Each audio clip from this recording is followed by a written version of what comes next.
mungkin bagi para aktivis demokrasi, Pak Jokowi dinilai sangat mengorbankan demokrasi. Periode pertama banyak yang meragukan, tetapi saya lihat periode kedua mengalami kemajuan yang sangat besar, dan tentu ada sisi kurangnya, ada sisi lebihnya, tapi saya lihat beliau punya sikap yang jelas sekali, misalnya soal nasionalisme, soal bagaimana ekstremisme harus dikendalikan sekuat-kuatnya, bagaimana invisible hand berjalan begitu kuat tetapi demi Indonesia ada di tengah, misalnya begitu. Rasional juga. Kalau ada orang yang berpendapat, oh lebih baik Pak Jokowi terus saja deh, gitu. Rasional juga. Meskipun secara demokrasi itu menyakitkan. Dan apalagi bagi aktivis demokrasi ya, kayaknya nggak ada orang lain saja. Iya sudah, karena ini sudah keterlaluan. Oke, Gibran sudah diputus, dia oleh MK diputus boleh calon gitu ya. Kemudian saya katakan karena ini putusan peradilan kan harus diikuti. Putusan pengadilan itu meskipun salah kan harus diikuti kan. Ini rupanya Pak secara politik ya. Pak Mulyono itu semakin parah mainnya. Pak Jokowi maksudnya kan? Iya. Tapi ini confirm Pak ya, bahwa itu semua desain dari... Iya diyakini secara politik. Diyakini secara politik. Iya kan? Iya diyakini secara politik. Diyakini secara politik. Iya kan? Soal membela Jokowi ini menurut saya, satu hal yang saya dapat dari sini nih, karena saya lihat Presiden Jokowi ini orang yang sampai hari ini, orang yang masih jujur terhadap dirinya. Tidak, tidak pasang gaya, wah gini-gini, enggak. Mantap. Kadang-kadang terlalu sederhana. Walaupun sekarang kemarin saya lihat jasnya udah agak dibaikin Pak itu.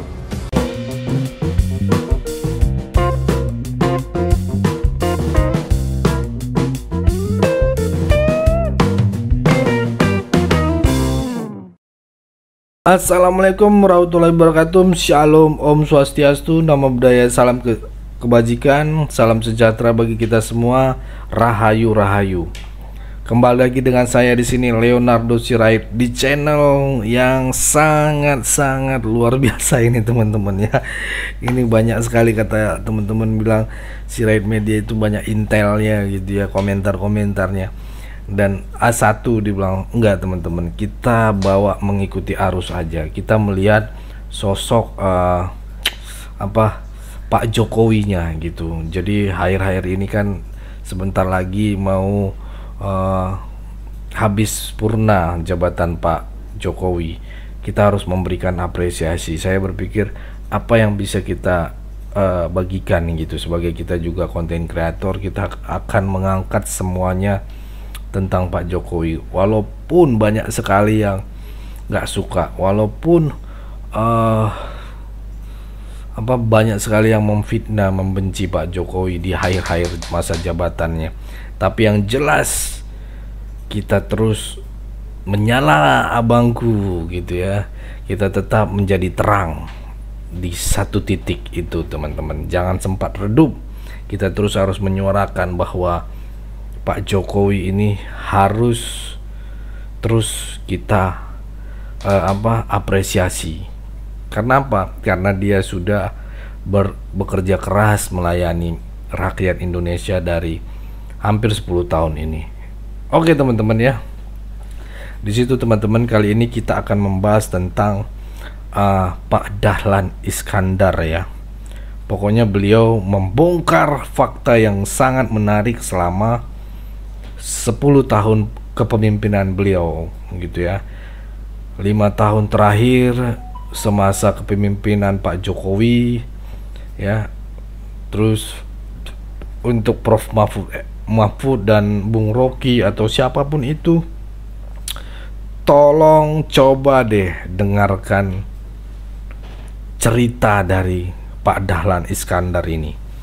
Sangat menarik dan tentunya jangan dilewatkan teman-teman, karena sangat sayang untuk dilewatkan. Tonton video ini, sediakan kopi ya sampai habis, karena ini adalah spesial teman-teman. Mari kita saksikan dulu video berikut ini.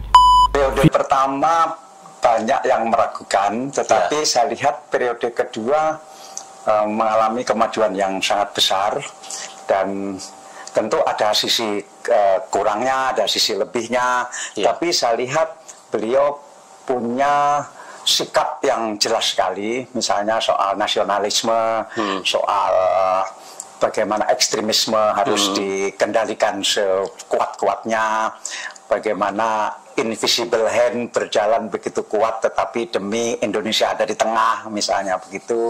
Kemudian secara hubungan internasional saya lihat belakangan ini luar biasa, termasuk ke Malaysia, belusukan di Malaysia, dipuja di sana.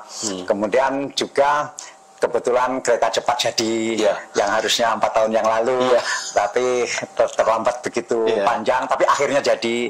Dan begitu jadi, maka orang mungkin sudah melupakan bahwa itu terlambat, bahwa itu dari utang yang begitu besar. Mungkin orang melupakan, yang penting pokoknya akhirnya jadi begitu. Dan IKN juga beliau ngototnya luar biasa. Batu bara beliau ngototnya luar biasa, nikel ngotot luar biasa, sawit ngotot luar biasa, sehingga saya lihat beliau ada kelihatan ngebutnya di periode kedua ini. Mungkin karena periode kedua itu diwarnai oleh COVID dan harus di-balance kekurangan-kekurangan selama COVID, tapi saya lihat beliau kelihatan ngebut sekali di akhir periode kedua ini. Di periode kedua ini banyak yang mengatakan bahwa Pak Jokowi sebegitu bisa mengendalikan parlemen. Menurut Pak Dahlan? Ya, itu kita semua tahu, dan praktis parlemen di bawah Pak Jokowi, dan itu mungkin orang melihat dari dua sisi. Sisi kurang baiknya adalah seolah-olah demokrasi ini dilumpuhkan. Sisi baiknya adalah bahwa pembangunan bisa jalan, begitu. Sehingga ini tergantung dari mana melihatnya. Dulu Orde Baru kan juga begitu. Sisi politiknya kan dilemahkan luar biasa, tetapi kan kemajuan ekonominya memang nyata. Bahwa kemudian runtuh setelah krisis moneter 98-99 itu kan ya hukum ekonomi yang lain lagi. Tetapi mungkin bagi para aktivis demokrasi, Pak Jokowi dinilai sangat mengorbankan demokrasi. Dan tetapi bagi yang punya aliran ekonomi ini harus jalan, karena ekonomi tidak mungkin jalan kalau pemerintahan tidak stabil. Mungkin ada juga yang melihat dari sana. Saya di tengah-tengah lah.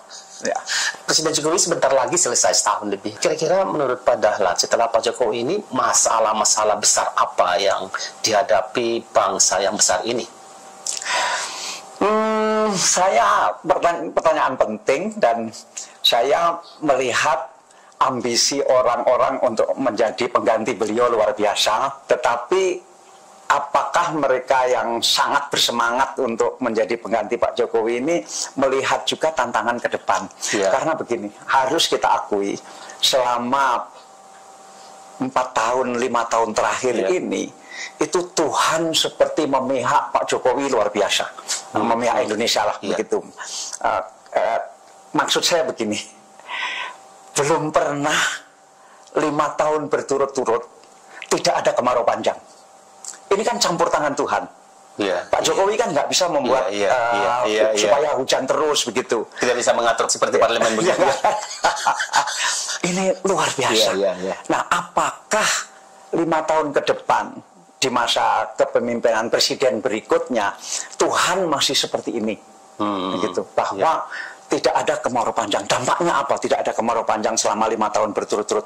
Petani itu sibuknya bukan main, karena bisa panen 3 kali setahun. Petani terus ada di sawah, mereka tidak terlalu peduli lagi dengan politik, dan desa-desa itu tenang. Desa-desa itu tenang, jadi isu politik apapun itu nggak terlalu laku di desa-desa, karena desa-desa ini tenang sekali, karena mereka sibuk dengan pertaniannya, dan mereka income-nya kan pasti otomatis naik, karena biasa 2 kali panen menjadi 3 kali panen. Tetapi bukan masalah income saja, tapi perhatian untuk memikirkan yang lain-lain itu juga berkurang, karena fokus kepada bagaimana memikirkan pertanian. Kebetulan juga misalnya sistem pupuk subsidi. Nah, kalau ini pemerintah, hasil dari pemerintah itu serius sekali menangani pupuk subsidi sampai pakai kartu. sehingga betul-betul subsidi pupuk ini sampai kepada orang yang memerlukan. Misalnya tidak ada orang kaya itu misalnya punya sawah di atas 2 hektar, itu dapat subsidi pupuk, itu nggak bisa lagi sekarang, karena by name, by address, dikontrol dengan kartu. Dan meskipun petani males menyimpan kartu itu, kartunya biasanya disimpan di tempat agen pupuk, tapi apapun itu, saya mengakui ini keberhasilan yang luar biasa besar, karena subsidi pupuk ini dulu selalu heboh, sampai ada pupuk diberi warna, itu kan sangat kuno sekali, padahal bisa diatur dengan kartu. Nah sekarang itu saya anggap itu berhasil. Mungkin juga termasuk ini hasil Menteri Pertanian. Saya tidak tahu, ini karena Presiden, karena Menteri Pertanian, saya tidak tahu. Meskipun Menteri Pertaniannya sekarang tapi campur tangan Tuhan itu masih ada satu lagi. Harga komoditi selama 5 tahun terakhir itu ampun deh bagusnya. Sawit bagus sekali, batu bara luar biasa bagus, kemudian nikel bagus. Ini negara ini punya uang karena 3 hal ini. Nah, padahal kita semua tahu dalam buku ekonomi bahwa harga komoditi itu kan selalu begini, terus ini hukum harga komoditi seperti itu. Nah, apakah presiden berikutnya ini masih mengalami harga komoditi yang begini terus begini, apa mungkin begitu? Karena hukumnya itu setelah naik itu akan turun begitu. Aduh, kalau sampai ini terjadi 5 tahun ke depan, ada kemarau panjang, kemudian harga komoditi jatuh, alangkah pusingnya presiden yang akan datang ini. Dan itu tidak dialami oleh Pak Jokowi begitu. Dan berarti ke depan ini memerlukan presiden yang harus siap seandainya kemarau panjang terjadi. Satu itu jadi dia harus siap kemarau panjang terjadi. Kedua, harga komoditi jatuh, begitu. Nah, dan Pak Jokowi harus diakui juga, sebenci-benci apapun kepada Pak Jokowi harus diakui, untuk kemarau panjang itu Pak Jokowi menyiapkan banyak sekali embung. Yang ini kalangan elit mungkin tidak mencatat sebagai prestasi yang perlu dihargai, embung. Sehingga kelak mungkin seandainya terjadi kemarau panjang, mungkin agak sedikit tertolong karena proyek-proyek embung ini banyaknya luar biasa. Tetapi tetap kalau terjadi kemarau panjang dan Tuhan tidak memberi hujan sebaik 5 tahun terakhir, ya tetap persoalan. Aku belum pernah ngomong gini, ini baru kepada Anda aku ngomong ini. Apakah tadi keberhasilan Presiden Jokowi itu sehingga banyak yang menginginkan program-program itu dilanjutkan? Saya kira begitu. Saya kira rasional juga. Kalau ada orang yang berpendapat, oh lebih baik Pak Jokowi terus saja deh, gitu. Rasional juga. Meskipun secara demokrasi itu menyakitkan. Dan apalagi bagi aktivis demokrasi ya, kayaknya nggak ada orang lain saja. Kan belum dicoba, mungkin orang lain lebih bagus. Suara begitu juga harus kita dengar. Tapi orang kan juga menghitung. Terutama pengusaha itu biasanya, katakanlah Pak Jokowi tidak sukses-sukses amat, katakanlah begitu. Tentu orang yang menganggap Pak Jokowi sukses sekali marah mendengar begini. Tapi seandainya pun Pak Jokowi tidak sukses-sukses amat, pengusaha lebih senang seperti ini daripada belum tentu begitu. Ada kepastian ya. Beliau pokoknya berani terang-terangan mengakui prestasi dan pokoknya mengakui kehebatan Pak Jokowi selama 10 tahun ya. Terutama kata beliau 5 tahun kemarin Pak Jokowi benar-benar dijaga Allah, ya kan, Tuhan yang Maha Esa gitu ya. Dan untuk presiden terpilih Pak Prabowo Subianto dan Mas Gibran pastinya ya bisa menanggapi ya apa-apa saja untuk tantangan 5 tahun ke depan, karena mereka adalah berkelanjutan dari Presiden Jokowi, bukan perubahan yang suka berubah-ubah untuk kaum yang nyinyir ini ya, kaum 16% juga gitu ya, kaum anak abah gitu ya teman-teman. Maka dari itu teman-teman, ayo terus kita support apa yang sudah dikerjakan oleh Pak Jokowi agar tetap berjalan, berkelanjutan. Kita kawal kemenangan Pak Prabowo dan Mas Gibran. Oke, cukup segitu dulu teman-teman. Berikan tanggapan teman-teman yang menonton video ini sampai habis. Ayo kita berdiskusi di kolom komentar. Berikan pendapat kalian. Panjang pendek itu luar biasa bagi kita untuk berdiskusi di kolom komentar. Jangan malu-malu teman-teman, bagikan saja gitu ya. Pesan saya intinya pokoknya tetap jaga persatuan Indonesia, jangan mau dipecah belah, jangan mau diadu domba, karena NKRI harga mati. Saya Leonardo Sirait mau undur diri.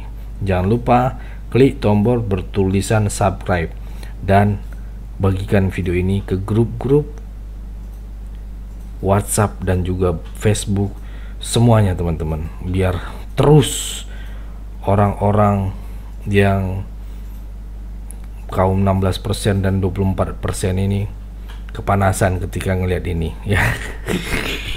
Oke, itu aja dari saya, bye bye.